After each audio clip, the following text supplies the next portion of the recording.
जोठी थांतु ना कहीं ये जो गरम होची गुलगुली होची एथिरे असरपा माने बहुत संख्यार बाहरती। आउ रोसई घर तो एमाने सब बेले लुचिकी रही थांती। जे कौन सी खाद्य थुआ होई थाउ सांगे सांगे आसी एमाने से खाद्य पशि जाती मुह मारती। ए असरपा गोटे एमती जंतु जो मुह लगे जो से बसी थे से जिनसटा आउ केबे भी खाई हबनी माने जना पड़ जदि अजाणत खाई देथिबे जना पड़ जे यहाँ असरपा बसी बोली तार एमती गंध गोटे आसे आउ से जगार लंडी पकई दी थांती। एमानकु बाहर करिवार उपाय जदि किछि न करिवे सेमानकर संख्या बहुत संख्यार बढ़ी जाए आउ सेमाने से जगार अंडा दियंती एमती वंश विस्तार करती। खरा सांगू जितेबाला वर्षा हो जाइथिबो ए जंदा मानकर संख्या मध्य कोउठी थांती सेमाने बाहर की आसी घर सारा बुलंती। जे कौन खाद्य जिनस रखिले सेमाने सेथरे पशि जाती। तो असरपा मध्य सेही भली असरपा बहुत संख्यार हुअंती। तो एमानकु आमे केमती सहज उपाय रे बाहर करिवा घरु मार्केट रू किछि आनिबाकू पड़िबनी घरे थिबा जिनस रे आमे अति सहज रे एमानकु बाहर करि पारिबा। नमस्कार कुक विथ मुचना चैनल को बहुत बहुत स्वागत। मुझे दुई प्रकार कहबी आ संपूर्ण देसी माने घरे थिबा जिनस आमे तैयारी करबा। एठी मु नै जाइछि अल्प टिके चीनी जंदा हुंतु कि असरपा हुंतु एमानकर चीनी प्रिय जोठी मिठा अंश थिबो से माने सेठिके आसंती। एटा ऑप्शन रहिला आपण माने चीनी न नले भी चलिबो। मु खूब कम चीनी नैथिली आ अल्प टिके पानी मध्य दरकार अछि। देखंतु मु एठी एतिकी टिके पानी नैछि आ दरकार हेले परे टिके पानी मिसेबा। तो एठी नैछि मु लवंग आ किछि गोलमरिच देखंतु एठी देखौछे गोलमरिच जो गोलमरिच आम व्यवहार करुचे मसला रे आउ से लवंग ताकू भल भाव टे चूरी आनिबा।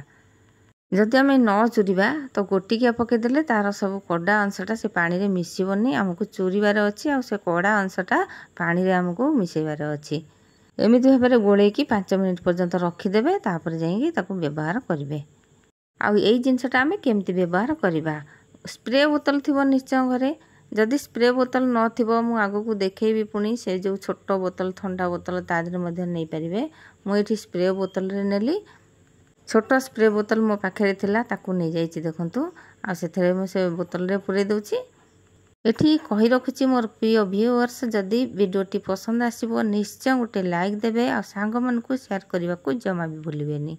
एथिरे आमे आ गोटे भल जिनस गोटे पकेबा देखंतु पाउडर एमती पॉन्ड्स पाउडर जदि आपन पाखे थिबो जे कोनोसी पाउडर थिबो पाउडर टिके नेबे सेथिरे पकई देबे। मु एठी पॉन्ड्स पाउडर पकाउछि। एई सब गुड़ाक जितेबाला मिसी जीव आकु जदि आमे जोठी पकेबा माने जोठी असरपा होउछि सेठी जदि पकेबा असरपा आसीबाकू ना धरिबेनी। खाली असरपा कहीं असरपा पिंपुड़ी जंदा केही भी आसीबेनी जदि ताकू व्यवहार करथिबे ठीक से। विशेष करी गैस पाखक आसती गैस पाखे कारण तेल छिटिका मारी से तेल बास्ना को से माने आसती। जदि खाद्य जिनस थुआ से मुह पुराती आ पशि जाती बहुत गंध हुए बहुत असना लगे। जदि आम अजाणत आम से जिनसटा को खाईदेबा ताहले आम देह बहुत खराब हुए। मार्केट रे जो लिक्विड आम किणिकी आनिबा से लिक्विड केमिकल मिसा खाद्य पाखे आम ताकू पकेइबा किंबा व्यवहार करबा जमा भी ठीक नुहे। ये स्प्रेटा स्प्रे होनी मु आउ गोटे बोतल को ओजाड़ दूची तो देखो जमा भी स्प्रे होनी मुझे बड़ू स्प्रे करुच्ची किंतु से स्प्रे होनी। तो मु कौन कली एमती छोट बोतल नहीं आसली से लिक्विड को तादे ओजाड़ देली आ से जो बोतल ठिपी को गोटे कणा करदेली मैंने सफ्ट पिने अल्प अल्प कणा करदेले चलो बेसी जोर कणा कले सब शीघ्र शीघ्र बाहर जीवो। तापर ये देखो गैस सारा एमती ही छिंचीदेवे जो रोसई सर से ही एमती गैस सारा सबुआड़े छिंचीदेवे।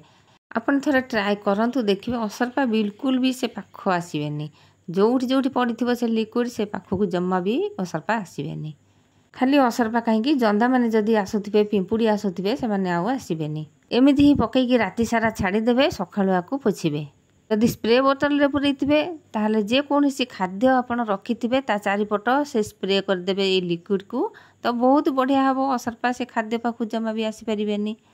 एबे मु कहबी आउ गोटे उपाय सेमती देसी उपाय देखंतु एठी मु नै जाइछि लिंब पत्र छोट गछरे बारी रे हेइथिला एतिकी लिंब पत्र काफी आउ मध्ये आनि परिबे। लिंब पत्र आनिकी रखी देइथिबे ताकू गुंड करके मध्ये जो जगार पकेइबे से बहुत बढ़िया हबो धुआं मध्ये देइ परिबे मशा हबनी। तो ताकू मु खंड खंड करके टिके छेची आनिली छेचिकी एमती पानी देकी भलो भाबरे हाथे ताकू चकटी देली ଆଉ ଲିମ୍ବ ପତ୍ରକୁ ଯେକୌଣସି ଜାଗାରେ ଆପଣ ଯଦି ତାକୁ ଛେଚିବେ କି ଯାହା ଗ୍ରାଇଣ୍ଡରରେ ପଡ଼ିବେ ବହୁତ ପିତା ଲାଗିବ। ଆଉ ଯାହା ଆମେ ଖାଦ୍ୟ ଜିନିଷ ସେଥିରେ କରିବା ତାକୁ ପିତା ଲାଗିବ। ସେଥିପାଇଁ ମୁଁ ହାତରେ ତାକୁ ଭଲ ଭାବରେ ଚକଡ଼ି ଦେଲି, ଟିକେ ନାଗୁରୁ ପାଣି ପକାଇକି ସେଥିରେ ଦେଇଦେଲି। ଦେଖନ୍ତୁ ଅଟା, କିଛି ଅଟା ଆଣିକି ଏମିତି ଦେଇଦେଲି। ଇଏ କ'ଣ ହେଲା, ଆଗରୁ ଯେଉଁ ଲିକ୍ୱିଡ଼ଟା ବଳିଥିଲା ଲବଙ୍ଗ ଗୋଲମରିଚ, ତ ସେଥିରୁ ଟିକେ ଲିକ୍ୱିଡ଼ ଆଉ ଅଟା, ଲିମ୍ବ ପତ୍ର ଆଉ ଡେଟଲ୍, ଟିକେ ଡେଟଲ୍ ପକାଇଦେବା। ଦେଖିବେ ଏଇ ଯେଉଁ ମିଶ୍ରଣଟା ହେଲା, ଆକୁ ଆପଣ ଯେଉଁଠି ଥୋଇଦେବେ ତାର ଗନ୍ଧରେ ସେମାନେ ଆସିବେନି। ଆଉ ଏଇଟା ସବୁଠୁ ବେଷ୍ଟ ରେମେଡ଼ି, ଘରୋଇ ଉପାୟ। କିଛି ବି ମାର୍କେଟରୁ କିଣିବାକୁ ପଡ଼ିବନି, ବେଶୀ ପଇସା ଜମା ବି ପଡ଼ିବନି। କେବଳ ଗୋଟେ ଚାମଚ ଅଟା, ଆଉ ସହଜରେ ମଧ୍ୟ ଆକୁ ତିଆରି କରିପାରିବା। କିଛି କଷ୍ଟ ନାହିଁ, ବେଶୀ ସମୟ ବି ଲାଗିବନି। କିଛି ନ୍ୟୁଜ୍ ପେପରକୁ ମୁଁ ଛୋଟ ଛୋଟ କରିକି ତାକୁ ନେଇ ଆସିଲି, ସେଇଥିରେ ଲଗେଇ ଦେଉଛି। ଦେଖନ୍ତୁ, ଆଉ ଏମିତି ନ୍ୟୁଜ୍ ପେପର ହେଉ କିମ୍ବା ଯେକୌଣସି କାଗଜ ହେଉ, କାଗଜରେ ଏମିତି ଲଗେଇଦେବେ। ତାକୁ ନେଇକି ଯେଉଁଠି ଅସରପା ଆସୁଥିବେ, ଗ୍ୟାସ୍ ପାଖରେ ହେଉ, ସିଲିଣ୍ଡର ପାଖରେ ହେଉ, ଯେକୌଣସି ଜାଗାରେ ହେଉ, ଆପଣ ସେଇଠି ରଖିଦେବେ, ମାନେ ଅସରପା ଆସିବା ଜାଗାରେ। ପିମ୍ପୁଡ଼ି ଜର୍ଦ୍ଦା ମଧ୍ୟ ଯେଉଁଠି ହେଉଥିବେ ସେଠି ମଧ୍ୟ ଆକୁ ରଖିପାରିବେ। ଯେଉଁ ଲିମ୍ବ ପତ୍ର ପଡ଼ିଛି, ଡେଟଲ୍ ପଡ଼ିଛି, ଆର ଯେଉଁ ବାସ୍ନା, ଏ ବାସ୍ନାରେ କେବେ ବି ପଶିବେନି ସେମାନେ। ଦେଖିଲେ ତ କେତେ ସହଜରେ ରେମେଡ଼ିଟି ତିଆରି ହୋଇଗଲା। ଆପଣ ବି ଏମିତି ଘରେ ତିଆରି କରନ୍ତୁ। ଆପଣମାନେ ଜମା ବି ଅସରପା ପାଇଁ ଟେନସନ୍ ନିଅନ୍ତୁନି। ଯଦି ଉଡ଼ିକି ଚାରିଆଡ଼େ ଘର ସାରା ହେଲେ ସିଏ ଅଲଗା କଥା। ଯଦି କୌଣସି ଖାଦ୍ୟ ଜିନିଷ ପାଖକୁ ଆସୁଛନ୍ତି, ଗ୍ୟାସ୍ ପାଖକୁ ଆସୁଛନ୍ତି, ମାନେ ଗୋଟିଏ ଜାଗାକୁ ସେମାନେ ଆସୁଛନ୍ତି, ତ ଏମିତି ଆପଣ କରିକି ତାଙ୍କୁ ବିଦା କରିପାରିବେ। ମୋର ପ୍ରିୟ ଭିଉଅର୍ସ ମାନେ, ଯଦି ଆପଣମାନଙ୍କ ଭିତରୁ କେହି ନୂଆ ଥାଆନ୍ତି ତାହେଲେ ଚ୍ୟାନେଲକୁ ସବସ୍କ୍ରାଇବ୍ କରିଦେବେ। ପାଖରେ ଥିବା ବେଲ୍ ବଟନ୍ ଦବାଇ ଅଲ୍ରେ ମଧ୍ୟ ସିଲେକ୍ଟ କରିଦେବେ। ଜୟ ଜଗନ୍ନାଥ।